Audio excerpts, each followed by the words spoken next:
Hey, it's Jack Maxwell. Welcome to Jack's Place. I'm a little confused because I was just told the browser crashed, but maybe it didn't. Salute. What are you drinking? Or maybe you're not seeing this at all. I have a Tequila Sunset, not a sunrise, because it's made with grapefruit juice. I know there's some controversy as to whether that's really true or not. Can you change the name just by changing the juice? Why not? So I have tequila, grapefruit juice, some triple sec, some grenadine, which gives it the color. I'm thinking margaritas, and a cherry, Luxardo cherry instead of maraschino, because that's what I like. Michael Wirtz drinking some stuff. Wow, 90 proof coconut rum and pomegranate, 7-Up, Collins glass. Wow, it's pretty complicated. Coffee with rum chata for Amy Hull. And thank you for that first drink that I couldn't get through all of that. But it sounds good to me. Not a good week. Somebody stole my antidepressants. I hope they're happy. Yes, it's Sunday Pun Day. You know, I get a lot of comments that we used to have drinking games when you were doing Booze Traveler, and every time you did a pun, we would have to drink. You don't really do that on this show, I was told. So, yeah, I guess I don't, because it has to be in the moment. It can't. I'm not a stand-up comedian. It has to be something that reminds me of a pun. Speaking of reminding me, I'm slowly getting this fear of the elevator. I don't know what's going on. I'm taking the steps to avoid it, though. Okay, so that's another one. What's your best pun? I'm friends with 25 letters of the alphabet. I don't know why. There's another one. These are just ones that I've heard over the years. A friend of mine, Bob Gore, and he's not doing too well right now health-wise, so we're sending our best wishes to him. Here you go, Bob. Get better soon, my friend. He sends me puns all the time. Those are some of his, by the way. So Buffalo Trace on the Rock, says Scott Rake. Hi, Jack. Don't say that at the airport. Jeff has a Campari and soda. Oh, nice. I love a nice Campari. As a matter of fact, if you saw the Sicilian episode of Booze Traveler, or the Sicily episode, you see that we get to the origins of Campari. Can't say more than that. Philip says Captain and Coke. Good stuff. Anyway, this is for you. Wine, rosé, sangria, Vicky Brogan. This is to you, Bob Gore. Thanks for the puns, and hang in there, pal. We're all thinking of you. I am in Phoenix with a PH, where it's fucking hot with a PH. It's like 11 million degrees. I don't know how hot it is. Then why are you wearing a jacket, Jack? That's because I keep the house freezing. It's 62 right now, which is great. Actually, that's not freezing. It feels good. Rod Thunderheart, I have a lot of jokes about unemployed people, but they never work. But good one, Rod. Good stuff. Come on. I know you got some puns. If you watch this show, you must have some puns, right? Come on. I used to work at a bank. Lady said, "Can you check my balance?" So I pushed her over. Come on. I'm inspiring you with these bad jokes. What I'm doing is trying to show you that no bad joke is is above us. Bill Koopman. Oh, hey, Bill, how you feeling? He just had surgery. Hope all is well. Yes, the Pirate XO Antiguan rum rocks. Cheers, y'all. Yes, that's Drop Dead Dangerous. Melanie, his daughter, and Sabrina's daughter, of course. She has a band, Drop Dead Dangerous. Check them out. They're great. Hi, Jack. I have a deconstructed Boilermaker. Victor Landy. All right, good stuff. If you missed it, this is a Tequila Sunset, not Sunrise. Instead of OJ, it's grapefruit juice. Rico and Jerome. Hi, Jack. Love your pins. Mango Lassie with mango. It's a mango lassie. I was thinking bong lassie with mango rum. Good stuff. I think you said, I hope you love my puns, not my pins. I don't know what my pins are. Unless I have some pins I don't know about. So listen, we have a special guest tonight. And thank you for joining me, as always. This guy is, well, he's a comedian. He's an entrepreneur. He's a TV show host. He does food and travel and drinks. And he was really one of the first ever to do this kind of thing. Of course, I did my show after he did his. I hadn't seen any of his shows, which is a good thing, because I would have been intimidated because he was so great at it. He's everybody's favorite drinking buddy. Everyone we talk to, and I'm so lucky to have him on my show. He's also doing an apparel brand called Adventure, and all the products are made right here in the USA. He's got this great hoodie that he makes, and he'll tell you how to get that as well. And as far as Adventure, his apparel brand, I'm an investor in that because I really believe in it, and I believe in him. Everything he's done has been successful. You know him from 3 Sheets, maybe, or 4 Sheets, or Drinking Made Easy, or Chug. He's done a bunch of them. Zane's World. He's all over the place. The podcast that I was lucky enough to be on. What do you call a video podcast? That thing, whatever that was. A YouTube show? I don't know. 2 legends in one show tonight, says Bubba. Pleplius. Oh, come on, Bubba. We know what Pleplius is. That's Zane's monkey. He'll tell you all about that and everything he's doing with his Kickstarter campaign, which you could be a part of. All of it. Say hi to Zane Lamprey. Hey. Jack, Maxwell, and Coke. Jack, Maxwell, and Coke. Does that count as a pun? By the way, for those who don't know, Zane and I are good friends. We've been friends for a long time, by the way. And we're just very supportive of each other. But he has this really great thing he wants to tell you all about. And like I said, I'm a part of it as well. Can we kick it off with the Kickstarter, Zane? Yeah, let's. And by the way, every time you made a pun, I was taking a drink so that I could deal with the pun. So if it had to be a good pun, you're probably dead sober. I'm sorry. No. It was the bad ones. So I might have to take a nap in the middle of this. Don't mind me. Not at all. So you set me up pretty well. I mean, right now, it's funny, Jack. I'm supposed to be on tour right now, and you know this because you came to one of my sort of previews to that tour when I came out to Arizona Wilderness. 71 city comedy tour, but only in breweries. Yeah. That's got to be the first time that's happened. No, it's never happened before. We were doing 71 breweries, 71 cities. It was going from April until September. And then we were going to be adding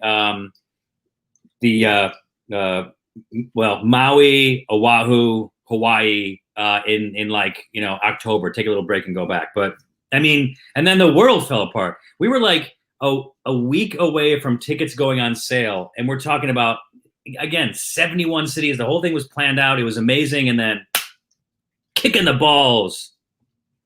Can I say kick on this show? Of course you can. We just said Kickstarter, so no problem. Okay. Fair enough. So how do you pivot? Do you put that on the docket for later on? I know you're doing your other things, but that's got to be devastating because I know you had a lot of fans looking forward to seeing you. We did the preview here at Arizona Wilderness, and everybody came out, and you were nice enough. You give them gifts, and you took pictures with them, and you waited in line for every fan to say hi to you that wanted to, and that was great. But I guess it ended there when the virus kicked us in the teeth. Yeah, I mean that was kind of like we were going around, and I was just telling some stories, and I've been kind of, the first time I did my stand up, 3 Sheets had ended, which was my international drinking show, which you just have stories to tell for days, and but the tour was to kick off my Drinking Easy from Mark Cuban's channel. Is my connection good? I got a big house. I got a lot of routers and stuff. Am I breaking in and out, or am I good? Oh yeah, a little bit. You look a little astronaut-y. Should I move to another room? I got plenty. Yeah, sure. Go ahead. Pick up the computer and move, and we'll vamp. Okay. If you got plenty of stuff, look at that. Or you can leave them on. That's kind of fun to watch. It doesn't matter. Hey, who's drinking what? What's that? Leave it on. It's fine. Hey, what do you got? What are you guys drinking? Do we have any comments, any questions for Zane Lamprey? Anything you guys want to ask? And any puns, by the way. I'm reading a book about anti-gravity. It's impossible to put down. But I love it. Oh, yes, I know that one. Hey, Jack, I bought a secondhand radio with a broken volume control. It was a bargain, only $1. I couldn't turn it down. Oh, good stuff, Victor Lanny.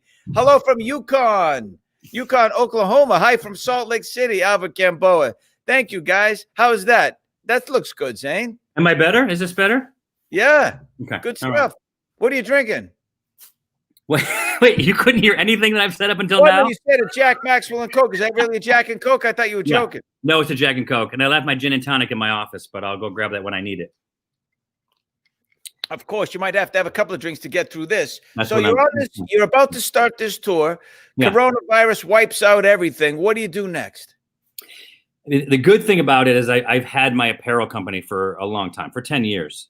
And so stopping down just meant that I could give more attention to the to adventure, to my apparel company, which is great. I have great people that work for me, and one of the guys, James, used to be head of production for American Apparel, so now he's doing our head of our production stuff. So our stuff is amazing, and it's all made here. And so, like you said, there's a Kickstarter right now for our USA made hoodie. Sorry, it's 1,100 degrees here as well, so I'm not wearing the hoodie, but it's on Kickstarter right now, the adventure hoodie, and it's American made, and it's got all these innovations like a beverage pocket, drinking gloves, stuff that people watching would need. They would understand. Do we have that? We could put that link up there, Yusuf. What's the link? Yeah, there's the page. That screenshot was taken very recently. And then what was the link that I sent you? There was a link as well. There you go.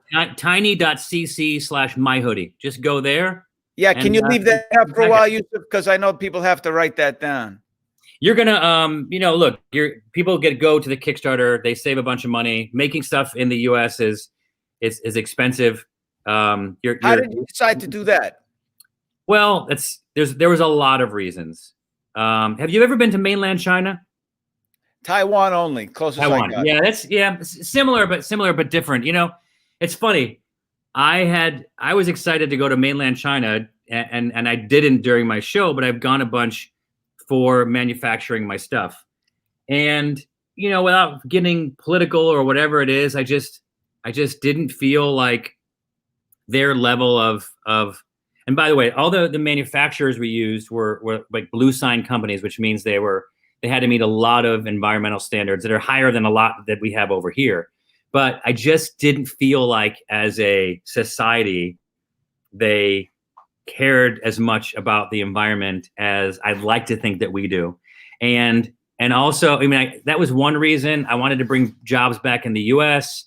I wanted to be hands-on with the process. I wanted to be able to go to the factory every day, which I'm able to do because we're making stuff here in Los Angeles. So a lot of reasons went into it, and could not be happier with the product that we have and the fact that we're making our stuff here.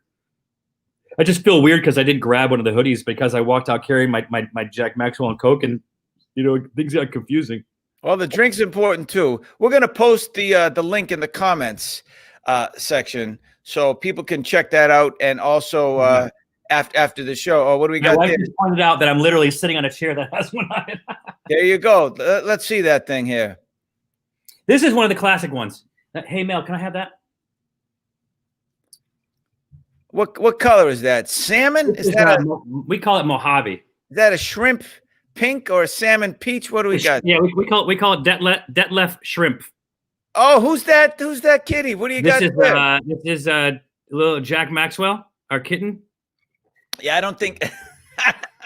I kiss him the same way I kiss you. Oh, how cute is that? What kind of cat is that? A crooked-faced stray. Well, so that's one thing people don't know about Zane, or a lot of people don't know. He and his wife, Mel, save all kinds of animals, but they're particularly focused, at least when I was in the house, on cats. They had these when I went to visit them for the first time. How many do we have? Cute, adorable little kangaroo cats is what they're called. And Zane will explain that. But there had to be 87 in the house. Now, I don't know how many there were. There weren't 87. There was like maybe 77.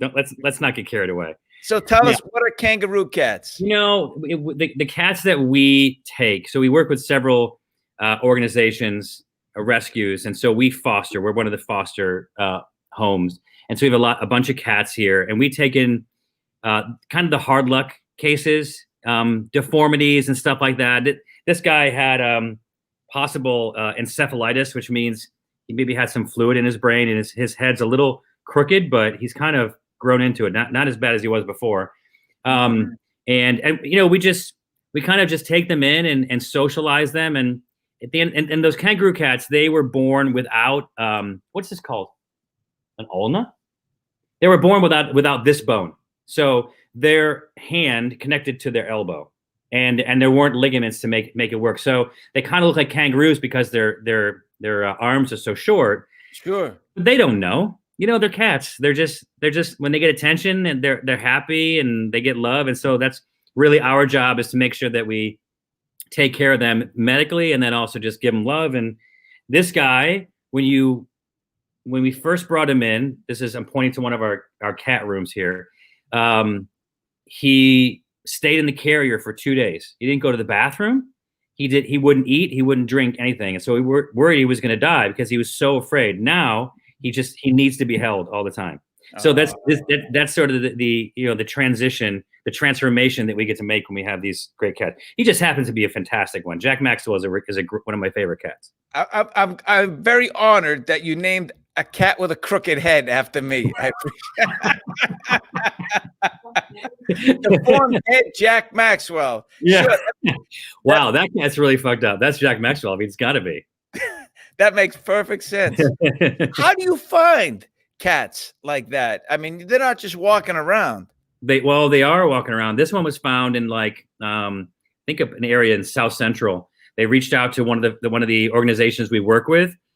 That organization knows that we, for whatever reason, like to take these hard luck cases. And so they reach out to us first and say, do you have room? And we pretty much never say no. What's that?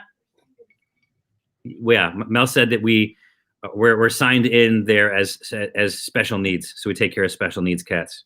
Yeah, that's what I mean. I mean, you don't find them in your backyard all the time. I mean, most cats aren't afflicted, I'm sure. So it's nice that they reach out. And by the way, this is how much Zane and Mel and the cats are loved.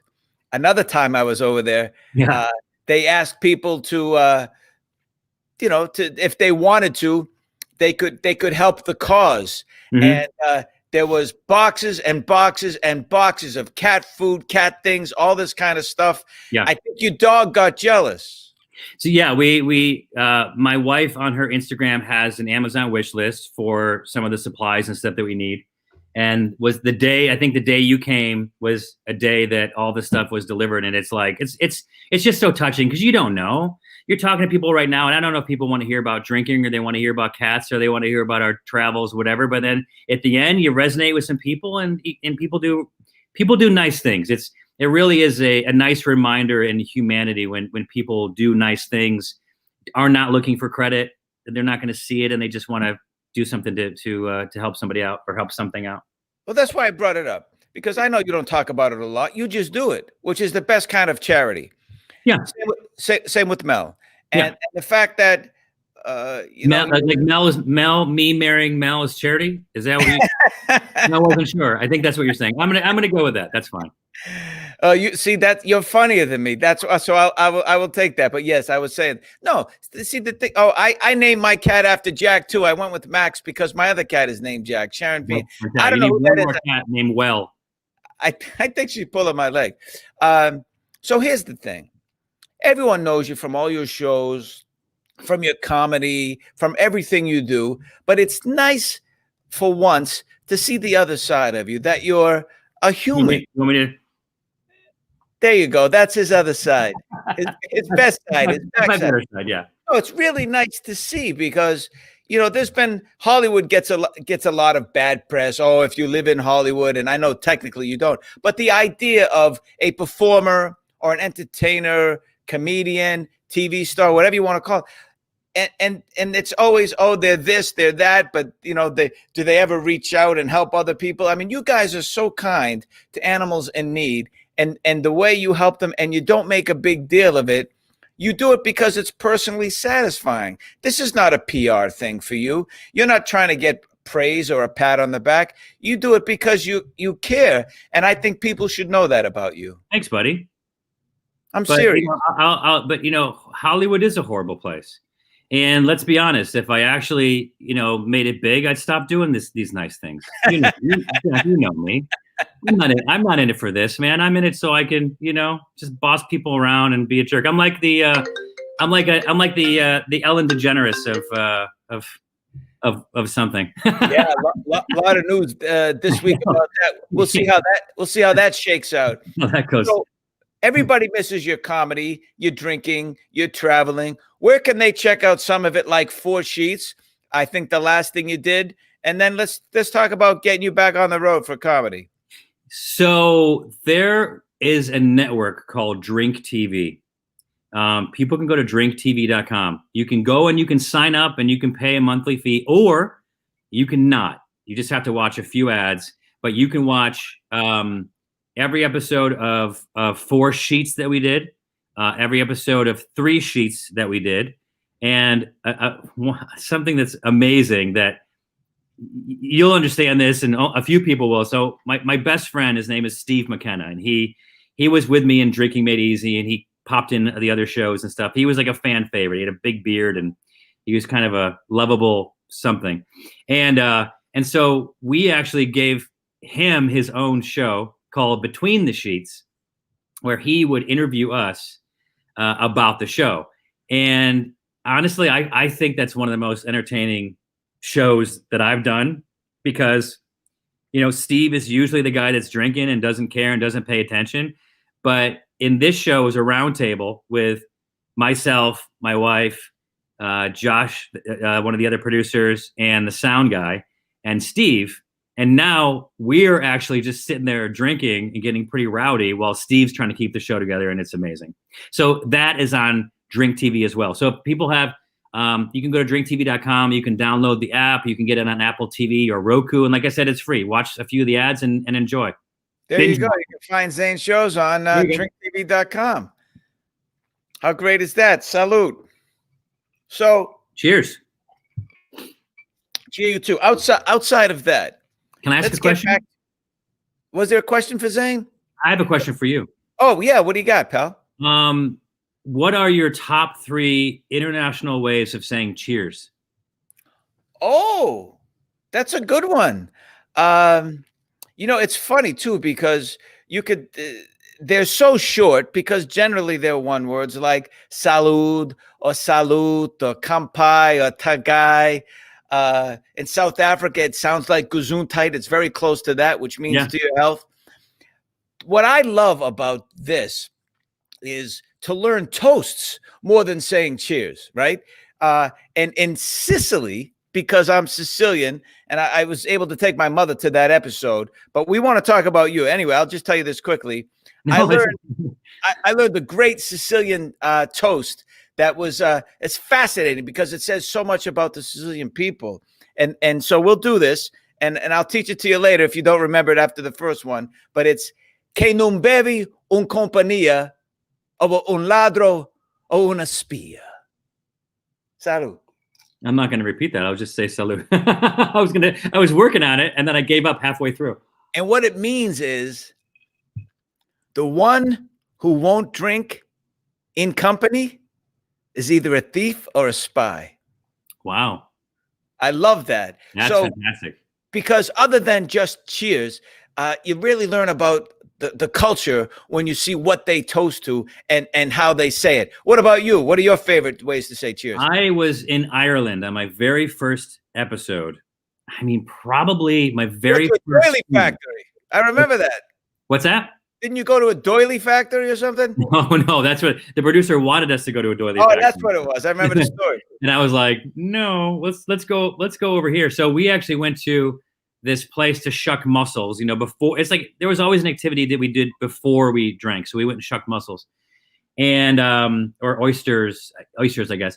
And so we did that, and we're sitting down, and I really wasn't drinking, and we sat down for lunch, and I was so excited to have a Guinness. I'm in Ireland. I've been there for not 24 hours. I just wanted to have a Guinness.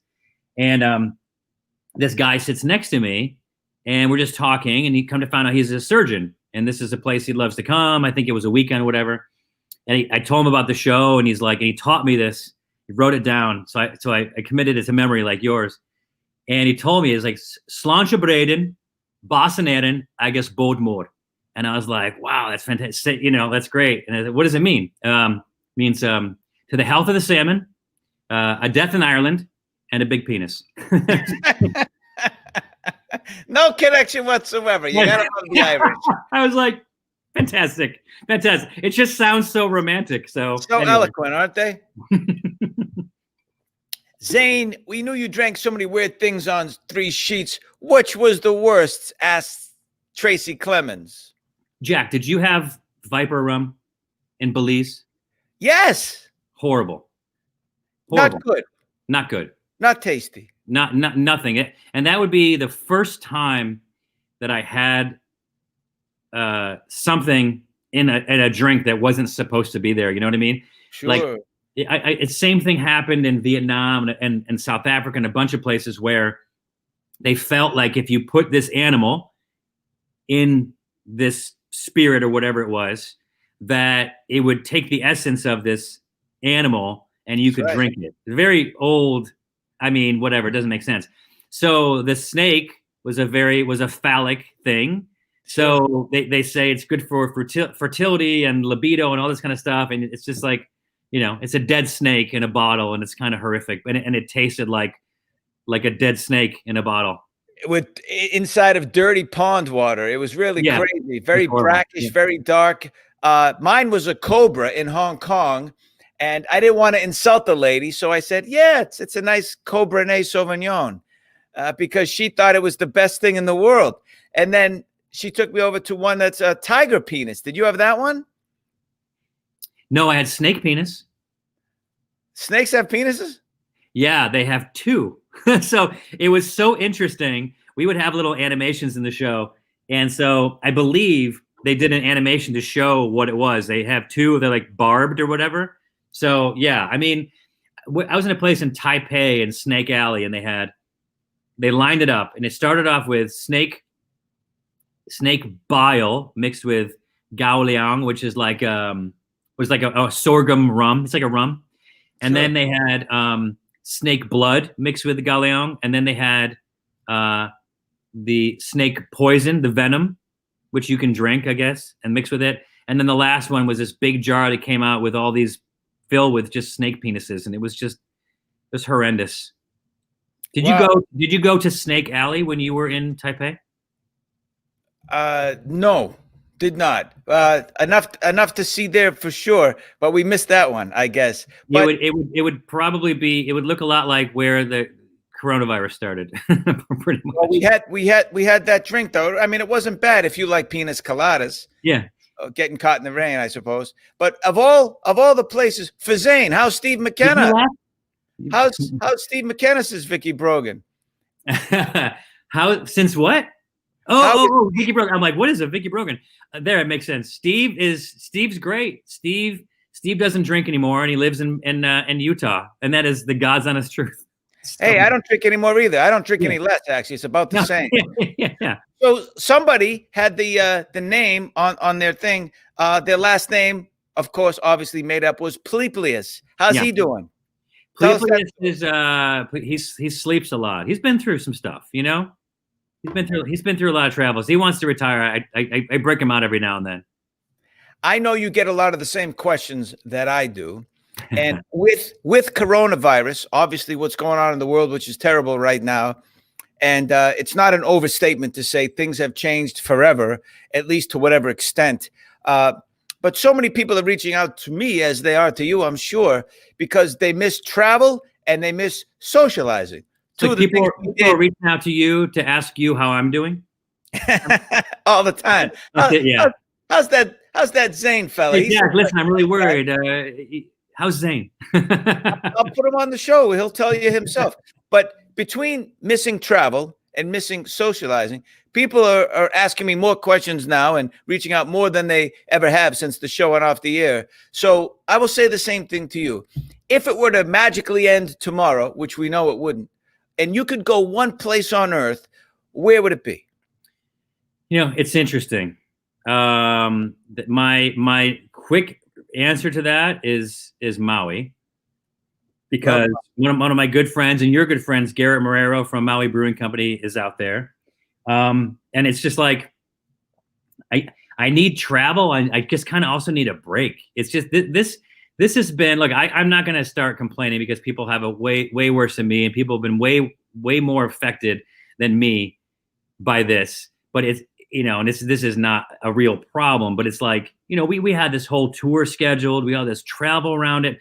one of the things that Mel and I, my wife and I were talking about yesterday is that we were going to go to 71 cities and we would have gotten to see all of our friends that live in the US were going to be, with either in those cities or close enough that they would have come by. And so it was going to be a great opportunity to just like reconnect with so many people through laughter and a few drinks. And I mean, one of the things I was looking forward to besides doing those shows was just spending time in those cities too, just hanging out and all this stuff. So I was so looking forward to that. And I just really had it ingrained. And why wouldn't I? Why when I was planning this back in November, would I have ever thought that something like this would happen? And look, everyone's in the same boat. So it's, this kind of falls on deaf ears, but to being that travel and comedy, stand up, all that is just such a big part of my life.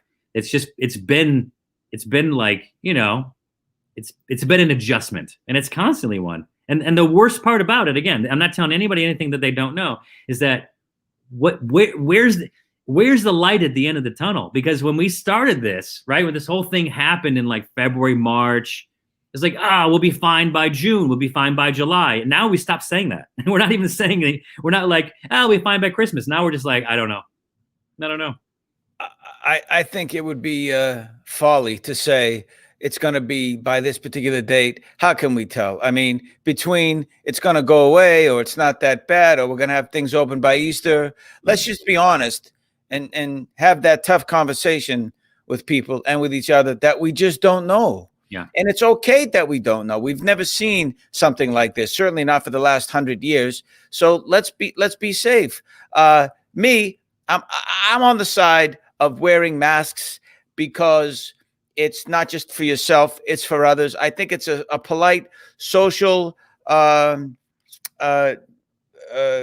socially polite thing to do. Yeah. And I think we have to care for each other. Yeah. But I know people who will just, we've seen them all over the place, whether they're Karens or whatever you want to call them, that they're getting into fist fights. They don't want to wear a mask, even in private businesses. Where do you stand on all of that? I'm right there with you. I mean, it's like, it's not a matter of at this point thinking that it's 100% bulletproof, right? Like going out there wearing a mask, but you do it because you're supposed to do it. The doctors and scientists that you trust are saying to do it. And look, it's the interesting thing. Here's the fact of the whole matter is that there's the whole 14-day incubation period and running its course and all that kind of stuff. If we were able to quarantine properly and everyone respected it, we would have been able to wipe this thing out in 30 days. But we live in a land of entitlement or a world of entitlement. It's the same thing that we do when we ravage land or people or anything like that. It's just human nature is a real tough thing to contend with when you're trying to wipe out something like this. Did I get you dark, Jack? No, because I brought it up. Listen, to me, it's sad because we know the greatest generation, let's say, as it's been called many times, World War II. Those guys are dying off now, and some of them are dying from COVID-19. And what they went through, running face first into Nazi bullets and machine gun nests and everything else, and they're dying now because we won't wear masks. I know that's an oversimplification, but I think even if you don't believe in it, if you think it treads on your liberty or your freedoms, do it for other people. Let's say you wouldn't normally do it, but for now, if you wear this cloth over your face, you might save lives. People have been around forever that deserve to live and go out a better way. Heroes that saved our country from the Nazis, etc. Instead, people are wearing Nazi face masks. And there was a Walmart. That's a weird message. I saw that in Walmart. Yeah, I don't understand. Even if you're for freedom and liberty and whatever your political beliefs are, why would you wear a Nazi mask? They were our greatest enemies. They were the last people, along with the Japanese, that we fought and so many people died for. I don't understand. Why would you wear that? You know, if you were born in 1900, okay, and you lived to be 80, you would have gone through World War One, World War Two, the Spanish flu, the Great Depression, the Vietnam War, the Korean War, and if you were born in 1980, you didn't go through anything. You didn't have any major wars. You want to call the Iraqi conflict, any of that kind of stuff. It's not the same thing. That's not the same thing when the entire country has to make sacrifices for anything to happen. This is the first time anyone born in 1980. This is or even a little before that. This is the first time you've had to make a sacrifice for your country, and the sacrifice that people that everyone's asking for, most people are asking for, is wear a mask, wash your hands. I mean, God, look at this. The Great Depression, the Spanish flu, all those wars, the things that people had to do to make sacrifices for. And now we're just saying wear a mask, and people want to, talk about their civil liberties and their rights as an American. I mean, it's laughable, but I mean, look, it's the world we live in. So we got to figure out how to make it last as long as we can, I guess. That's such a great point. Wonderful insight. See, you think he just goes around drinking and traveling and telling jokes? No. Jack Maxwell was whispering it in my ear the whole time. He's also a very sensitive and wonderfully insightful person. Tell us about adventure. That's how I describe you, Jack. Oh, no, stop it. Michael Worth wants to know, what's the nastiest thing you've ever eaten in your travels? What's yours? You go first. Oh yeah, there's no doubt. Well, I mean, there's a lot of things that were like crazy eating live squid, and the tentacles went to my face and stuck on there, so I couldn't get it down. But as far as taste, there's no doubt it's Hakkarl. Rotten shark in Iceland was by far the worst thing I ever had. And it hadn't rendered all the way yet, because sharks don't have kidneys, so the urea has to go through the skin. When you kill them, that process stops, and it takes about 8 weeks. Then they cut it up into cubes like little pieces of cheese, and they sell it at the supermarket, because those guys are so tough and so brave, and they're so the way they utilized everything that ever washed ashore. They still eat shark and rotten shark, and it's terrible. But when it doesn't render properly, like 2 weeks in, which is when I had it, it's the worst thing on earth. It tastes like a baby's dirty diaper meets a tire. That's how hard it is to eat. It's the worst. It's funny because I had it. You liked it? No, the honest truth is I don't remember. So it couldn't. So for me, it couldn't have been that bad. But I don't know at what stage. Look, it was, or maybe I had a little bit. It didn't stand out as a memory for me. Were you besnookered? Maybe had a couple of cocktails. Hey, look, that's gonna happen. Three sheets? Maybe 5 sheets. I think my worst would be. Well, here's the thing too. I was so scared about having haggis. Oh. So instead of bringing us to like an authentic, like old school Scottish restaurant, they brought us to a gourmet place. So I had haggis, but it was like prepared in this gourmet way, and it was like it kind of took all the fun out of it.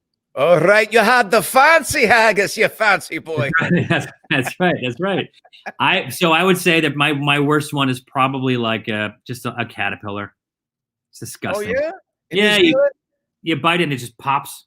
Yeah, I did that in New Zealand, the hoo-hoo grub. Is that where you had it? No, I didn't put it in my hoo, but I ate it. But no, I think mine was in the Philippines.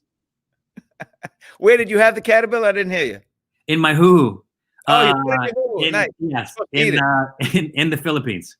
I know there's some questions and comments. Can you take a couple? Yeah, of course. All right, What am I doing? It's quarantine. Yusuf, he's my producer. Yusuf, why don't you come on screen for a second? Say hi to Zane. Hey, guys. So, Yusuf, I'm going to be on your show next Thursday. Not this Thursday, but the following Thursday. Yeah. Following Thursday, yeah. I only agreed to be on this one if I could be on his. Oh, there you go. So that's what I was going to say. Yeah. Yusuf has a show called the Social Distance Drinking Club. And he said after I was on that you would be the greatest get he could get on your show. He said, He said something similar to me, but that's not how he worded it. Well, he said, "Hey, any chance you know Zane Lamprey?" I said, "Just so happens I kind of do." So thank you for doing his show in advance. I'm glad you did mine as well. Like again, I'm only doing this to do his, so it's a means to an end. That's what it is, right? You guys, by the way, because if I had to check something off a bucket list, I'm not a fanboy, but this is a moment, so I'll take it. What are you drinking? It's a virtual moment. It's our good friends Big Marble stuff here, so some Big Marble ginger beer and a little rum, a little dark and stormy. Fantastic. Wow, speaking of, I just went super blue. Yeah, you look great. What happened there? You're like the girl who turned into a blueberry. I don't know what happened. Let's pop you out and bring you back and see if that fixes it for us. Okay. No, anyway. I don't know. Yeah, good. It stayed the same. That's okay. You remember that time Jack Maxwell turned into a Smurf? I'm like Picasso. I'm going through my blue period. No problem. All right. So maybe the sun changed outside. I don't know. Let's F with the lights a little bit. So, Yusuf, I brought you on to put on questions and comments. You got any for Zane? Oh my God, Yusuf. How many strikes do we give the guy, you know? Sorry, I was changing something and now the questions just popped away. Give me a moment, I'll pop them right on for you. Hey, Yusuf, make me blue. We'll make you blue. We'll cancel your next tour. Jack, when are you coming out to LA? I don't know because of this whole thing. Now I feel it's okay. I could go there. I could drive there. I have a nice car. Yeah. How do you feel about like getting on a plane right now? Drop the top and get there. Plane is different. And I'll tell you why. Because you have knuckleheads who, and I've seen a bunch of them online, as I'm sure you have, where they will not wear masks and they physically fight with the flight attendants and the captains. They will have the FBI drag them off a plane or whoever does that. Gate agents, Border Patrol, I don't know who it is, Homeland Security, drag them off a plane just so they could get on YouTube or whatever to say, I'm not wearing a mask. I think it's kook. Why would you? Yeah, we have a friend, this woman, she was on a flight. How many hours was that flight? That she was here to New York, LA to New York.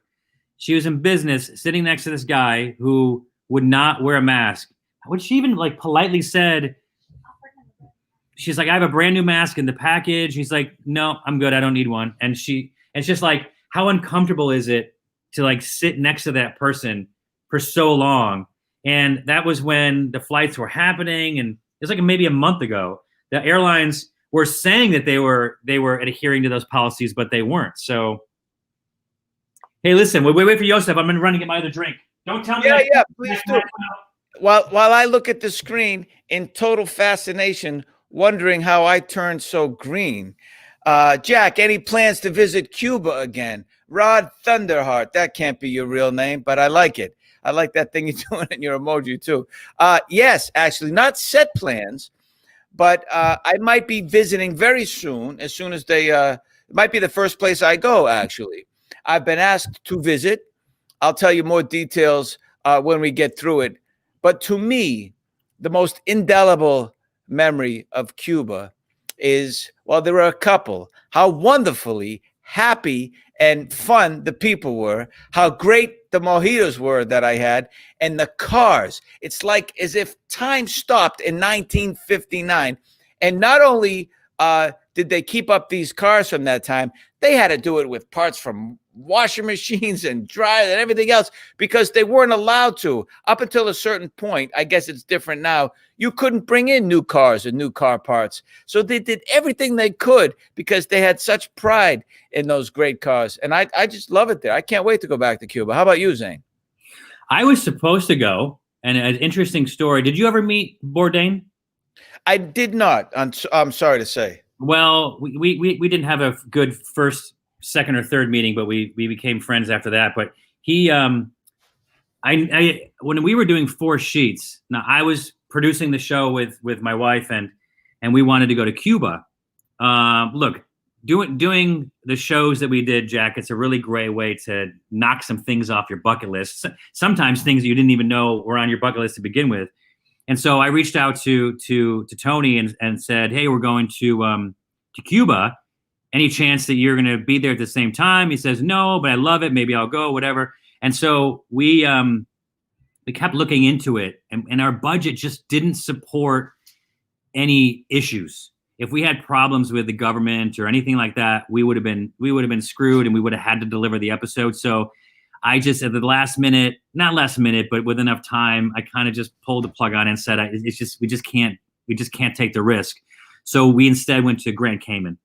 So I did not get a chance to go there. And while we were shooting, I think on that trip is when, Anthony passed away. So it's a very weird thing to think that if we were there, there's a possibility he might have come on the show. And, he was helping me with connections of people, and some of our fixers we got from him and stuff like that. So I don't know, whole thing very weird, but we would have loved to have gone to Cuba. We were so looking forward to it. We were just, there's when you have to go there to shoot a show, there's just a few variables which you can't control. But were you fine? Oh yeah, it was great. You always felt that somebody was taking a look, want to see what you're up to. We didn't know if they're from the government or otherwise. Yeah. But our fixer was a guy who'd lived there for maybe 20 years, a guy from England. And he was very well connected, which is the case in most of the places you go to that might not be the safest or friendliest. If you have good connections, usually you're okay. When I was in Mexico, we had an ex-CIA guy who had a pistol on his ankle because there was rumors, and I guess they were true in whatever sense, that they like to capture Americans who do TV shows and maybe ransom them for money. So, but I never had any problems. At least where in Mexico? I'm sorry? Where in Mexico was that? Oh, we went all over the place. Oaxaca for the mezcal, of course, Mexico City, all of that stuff. But I never felt in danger. A couple of times I either got into or almost got into fistfights. I really can't say too much about that.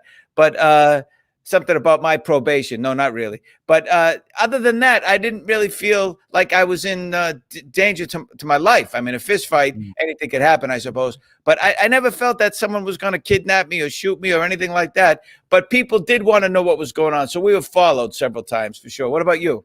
It's funny when I never really felt unsafe. Even when we went to the Cape Flats, or in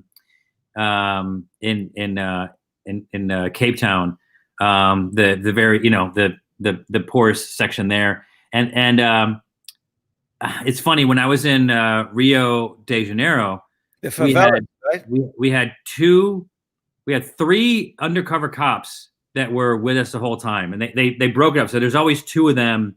There's always 2 of them there. And every day that we were there, and I woke up one morning and I was going to go for a run on, Ipanema, Copacabana Beach. And they're like, well, let us know, and they were going to trail me in a car. And I was like, no, okay, whatever. And I just snuck out the back door and went for a run. It was fine. I never felt scared at any point in Brazil. And I remember heading back to the airport, I kind of mentioned that because I know that one of the guys had 3 guns on him, and he hidden on his body. I was like, I never felt, whatever. He's like, it's unsafe. He's like, well, that's because the bad guys know the good guys, and we're the good guys, and they know, and they stayed away. And I was like, have you ever had to pull your gun out? Whatever. And he's like, yeah, it was a few months before, and he was watching an actress, and they actually tried to take her. So I was like, all right, maybe I should have respected him more, but I don't know. I guess they did such a good job. Look, doing our shows, we got brought to, we often saw places on their best day, and the best side of things. And so that, because of that, most of the places that I went, I felt safe, and I was drunk. That helps. In Colombia, some guy flew into the back seat of our car, and I didn't see it, reached all the way to the other side because he came from the sidewalk side to try to steal the phone out of our local guy's hands. And I heard a bit of a commotion. So I look in the rearview mirror. The driver was like the guy who was driving the Kennedy limo when Kennedy got shot. Instead of speeding off, he stopped out of confusion and stayed right there. Yeah. and we didn't know what was going on. Then he accelerates, and our local guy pushes the would-be thief out of the back, and I hear all this. I said, "What's going on? What the hell was that?" And he said, "What they try to do is they try to get your cell phones because you're always on them, you're always looking at them." Yeah. And instead, he just got his hoodie or something. Maybe you should he should call you. I'll get it up. Yeah, got his jacket or something. But I never felt like they put a gun to our heads or anything. Yeah. There was definitely that I think like in Vietnam. There, if you're talking on the phone and you're holding it on the street side, and someone's on a scooter, they're gonna come by and take it. You know what I mean? But yeah, we credit to my crew and the producers for getting good fixers, and we never really had those issues. Every time you adjust that light, you look better. I can't. It's wicked blue and dark. It's weird. Yeah. So somebody just asked. Adam Ledford says, "What's your favorite guilty pleasure show or activity during the pandemic, Zane?" TV show. Oh, I Booze Traveler. I watch it so many times. My wife and I, we've had to make drinking games out of it. Let's talk about adventure. Tell us about these hoodies that are made in the USA now with American cotton and American labor and everything else, which is a great thing. A lot of companies won't do that. Even very famous people now who might be maybe even the president makes their stuff in China or other places. At least that's the rumor. Tell us about your. There's a guy that I met in my travels, and he was making American-made golf bags. And what he was doing was he was going over to China, and he was having the plastic insert made, and then the fabric outside of the bag, sending them to a place in the U.S. where they take the plastic piece, stick it in, screw it, and then call it made in the USA. And at one point, I was making bags over there, and he was like, you should consider this. And I was just like, I'm baffled at how you can sleep at night doing something like that, because that's not the point. For us, we start with USA grown cotton. So the cotton is grown in North Carolina. The zippers are made in Georgia. We have sort of a heathered pattern that you can't see. So these are actually 75% cotton, 25% polyester. The polyester comes from Tennessee. It's all USA made stuff. It keeps our carbon footprint very low because we're not sending stuff overseas and all over the place. And it keeps all jobs in the US. And look, Jack, I know that you'll agree with this, but like you sit down and you have a drink with a person, and immediately the politics, everything that's revolves around where you guys are each from geographically disappear, and you're just two people. And so it's never been my desire to remove jobs from China or Nepal or Vietnam where we've made stuff in the past. But if I can do something to strengthen my country, and I can do something to strengthen my economy, like, are you ever gonna, am I gonna change the world? No, I'm not. And am I changing the environment? No, I'm not. But look, with every hoodie that people purchase, we plant. Actually, with every product, whether it's a hat or anything like that, we plant 3 trees. That's what I was going to say. You are changing the ecology, the environment. Yusuf, what can you put Zane on full screen? Take me off, because geez, this is and let's zoom in. Yeah, see, this is what I really wanted the whole time. It's just more about me. Put Zane full screen. Keep him there till I say otherwise, Yusuf, please. Zane, this is very important. Yeah. Because without an environment, we have nothing. Please tell him about the 3 trees for every product. Okay. Am I on full screen? Yes. Okay. So we plant 3 trees with every purchase of any product. Like I said, whether it's a hat, t-shirt, doesn't really matter. We do that through a group called Green Forests Work. That's greenforestwork.org. And they plant trees in the Appalachian region of the U.S. There have been over, and this is astounding and it sounds fake, but there's over 1 million acres of land in the Appalachian region West Virginia, all around sort of that area, and that have been deforested because of strip mining, where they just take the top of rather than making a tunnel that goes down or a mine, they just take the top of the mountain off, get what they want, and then they just kind of rake it over and then they leave. And it's taken over by shrubbery and grass and bushes and stuff like that. It's not something that trees can go in. They don't go in there and replace the trees that were endemic to their region. So Green Forest Work does an amazing job as a non-for-profit. They go in and they plant trees. So we donate money to them. Every donation we get from a product goes to planting 3 trees. It's all documented, so we know how many trees we planted. And it's really nice to be able to look. It's just a thing we do. It's not really. It doesn't necessarily sum up the whole company and our ethos as a brand. We would be doing it anyway if it wasn't. The first E in our name, Adventure, is a 3, which represents the 3 trees we plant. But look, we're just trying to do some good and make some great products. Number one, really, look, our number one goal is to make amazing apparel. Everything else falls in line after that, but they're all very important things. And the 3 trees is something that we're proud of. This is my Max Ginwell. You cat, you drink all of it. I think you're pulling my leg, but you're funny. So it's okay. Listen, I think that was a very important thing to say because a lot of people get it. A lot of people get into business to make money, and that's okay. It's a capitalist society. We all want to be able to feed our families, put food on the table.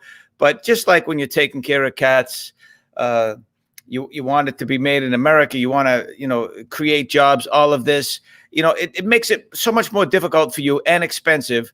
But I think people should know the kind of person you are. And so that's why I wanted to highlight that. You could have come on and told Joe to be funny. Look, deforestation is such a problem here and abroad. So it's great to hear about this work. So for people who now want good apparel and they admire what you do, how can they be a part of this? Look, you can go on so we made the transition in 2020, at the beginning of 2020. So nothing that we've made past 2019 has been made overseas. So we are actually doing a clearance in our store. That's just adventure.com. Like I said, the first E is a 3. You can go to my Instagram, Zane Lamprey. There's links to it there, I think. There you go. It's right there. Is that it? Yeah, right. Adventure.com. Yeah, thanks. So you can go there and you don't need a coupon code. Everything's just on sale. Look, we worked really hard to make amazing stuff. It just happens that the stuff that's on sale is made overseas. A lot like everything else in your closet. But from now on, starting with the bandanas that we've made and the T-shirts we've made this year, and now with our Kickstarter, everything's made in the U.S. And again, it's something that's important to us, and we're glad that it resonates with people because we'd like to talk about it. But we'd be doing it regardless. Good stuff. Thanks. Really wonderful. What happened to your cat Maxwell? Did he run off? Yeah. Where's you have Jack? Mel, if you can hear my voice, just shout out his real name so we know. What's the cat's real name? His real name is Jake. Jake Maxwell. Very close. Jake Maxwell. I've been called worse. Can you just grab Grizzy real quick? I think he's in my office. Oh, you got another cat coming in? Well, we got a lot of cats. Is he in here or is he in my office? In your office. Okay. I couldn't find him. Yeah. How does someone like you, doing everything you've been doing between comedy and writing and podcast and doing stuff online and YouTube and everything else, and your shows and your adventure apparel brand. How do I pay my mortgage? Yes, that too. With your podcast, how do you pay your bills? with all of this that you're doing, how and then Corona hits, how do you keep sane? And here's why I'm asking you. Oh, look at that guy. He looks like a tiger. Yeah, he's a liger. He's a one-eyed mini liger. Is he really? Well, no. But he's what's called an American curl. No, he's a Highland Lynx. Okay, he's a Highland Lynx. He's got curled ears. He's polydactyl. He's got way too many toes. And he's got no tail. This is how he was born, like with a little bobcat tail. And this guy just happens that he was born with one eye that's not so great, but he doesn't know he still has fun. He's beautiful. Yeah, this is Max. This is Max Jackwell. Mel. Yeah, that was Max. Yeah, that's Max. Yeah. Max, how funny is that? Oh, what a good looking guy. I was saying, how do you keep sane in all this craziness? And here's why. Somebody challenged me. Oh, I guess it's been 2 weeks now. Your push-ups. To the 25 push-ups for 25 days challenge to focus on mental health. And I think with whatever's going on, all of it, I mean, with all of it that's going on between the virus and economic unrest and social unrest and all of this stuff, and it's probably going to get worse before it gets better, so they say. How does someone who does what you do, or anyone for that matter, but give us some insight as to how you keep... Here's the thing. You should have just asked me, the first question you should have said is, are you doing well mentally? And then gone in to ask me if I said yes, then you would ask me how I do it. But you're assuming that I'm holding my shit together. So I'll answer as though I am. No. Look, I have a few new routines, but so now I'm in my home office every day. Everyone works from home. The good thing about it is that there's always a cat sitting on my desk or on my lap or on my chair, and I like it. It's nice. It's like, just getting some love from another creature. I ride my Peloton bike every day because I can't go to the gym. My gym opened, then it closed, and I decided to not go. I just wanted to sort of be extra safe. So I'm kind of using that to stay in shape. And I've it's one of these things that especially if I wake up, I'm just not feeling great. I'm feeling claustrophobic. If I get on that, I just kind of gets a little endorphin boost. Sure. So, and I do 26 push-ups a day. I don't know. You should try it. Just a little bit better than you, buddy. You've always been a little bit better, no matter what you do. Just a little bit better than me. I'm glad it's not a lot better like you are at other things. Find something. Let's put up your Twitter and IG so people can get a hold of you and follow you and all that other good stuff. Yeah, sure. Because I'm sure they want to come see you when you could do your comedy tour of the 71 cities. Is that maybe going to come back next spring or summer? It's gonna come back as soon as it can. If it comes back over the holidays, it comes back over the holidays. I want to do it. Oh, I started to say, but I didn't finish, and that's my fault. But when I was doing my comedy 10 years ago, my big stand-up comedy tour, it was promoting Drinking Made Easy. So it was called the Drinking Made Easy Comedy Tour, and we were shooting a show during the day and doing comedy at night for Mark Cuban's channel. And so I couldn't go on stage and tell 3 sheets stories, while I was promoting this new show. It had to sort of be a different thing. So I just have all these stories that I haven't told, and some, it's comedy, but there's a lot of stuff that I haven't talked about that I've been kind of itching to do. So the whole thing is written. I've practiced it. I've told all the stories, and I'm just, I don't know, waiting to get back out for it. So if people follow me on my social media, as soon as we announce it, it'll be announced there. There it right is. there. That's fine. Zane Lamprey. Yusuf, do we have one or maybe 2 good questions or comments before we let Zane go? Because I know he's got a lot of fans out there who miss him. Anything? There's none. No one. No, he went to grab a drink. Michael, you got it, Mike. You got it, Michael. Thank you, brother. Thank you for supporting American jobs. You got it. And ethical hoodies, loving it, says Amy Seeks. That's wonderful. Are. Good stuff. But not only that, not only ethical hoodies, ethical good people, Zane and Mel. Mental health solution. Everyone go adopt a kitty and name it Jack. Done. Right, Max? Zane, Maxwell, thank you so much for your time. I love you, man. Thank you so much. Thanks for having me on. It's cheers, says Sabrina Ferguson. Hal Koopman. Cheers, Zane. It was a great pleasure to hear you tonight. And by the way, as soon as I get to LA, we'll have a drink. Yeah? Done deal. Absolutely. or something, and we'll. There he is. There's Max Jackwell or whatever he's calling him. What a way to go out. There you go. Thanks, buddy. I'll talk to you soon. You got it, brother. Cheers. Take care. Cheers. And I'm at the end of my Tequila Sunset. So I guess it's time to go. That's how we do it. It's an hour or whenever my drink goes. Thanks for hanging out. This is Jack's Place or our Sunday virtual cocktail hour. I don't know what we're calling it, but we have some fun, some puns, some laughs, a couple of drinks, and some conversation. Thank you for joining me. We'll see you next week right here. Have a great week. Cheers.